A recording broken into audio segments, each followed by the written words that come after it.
참사 일어나기 4시간 전부터 압사할 것 같다라는 내용의 신고가 경찰에 접수됐던 것으로 확인됐습니다. 이후 일방통행할 수 있게 도와달라는 구체적인 내용의 신고도 있었지만 경찰의 조치는 없었습니다. 현장에 나가 있는 취재기자와 함께 참사 당일 112 신고가 들어온 현장을 한 곳씩 되짚어 보겠습니다.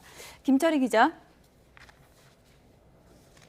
네, 서울 이태원 참사 현장에 나와 있습니다. 네, 지금 김철희 기자가 서 있는 곳도 112 신고가 접수된 곳이라는 거죠?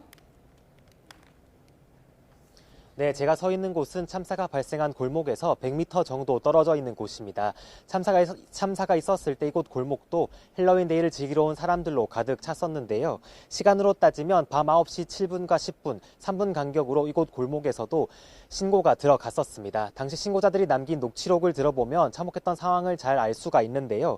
먼저 밤 9시 7분, 신고자가 전화를 걸어 사람이 너무 많아 압사당할 위기에 처했다고 운을 뗐습니다. 그러면서 일방통행할 수 있게 대처를 좀 부탁한다고 구체적인 해결책까지 제시를 했습니다.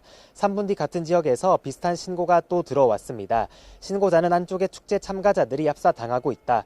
특정 위치만 그런 것이 아니라 거리 전체가 그렇다고 말했습니다. 이처럼 저 6시 반부터 참사 직전까지 접수된 신고만 모두 11건인데요. 경찰은 이 가운데 4건에 대해서만 실제로 출동했습니다. 나머지는 전화로 주변에 경찰력이 배치돼 있다고만 안내했고 한 건 어떻게 대처했는지 명확하지 않다고 경찰은 설명했습니다.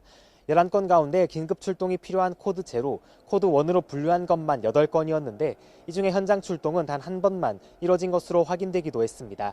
이처럼 논란이 커지자 윤희근 경찰청장이 직접 기자회견을 열고 강도 높은 감찰과 조사를 예고했는데요. 결과가 나왔을 때 청장 스스로 상응한 처신을 하겠다는 말로 자리를 걸 수도 있다는 뜻을 시사했습니다. 112 신고 녹취를 먼저 공개한 것도 뼈를 깎는 각오로 진실을 밝히겠다는 의지의 표현이라고 말하기도 했습니다. 지금까지 서울 이태원 사고 현장에서 YTN 김철희입니다.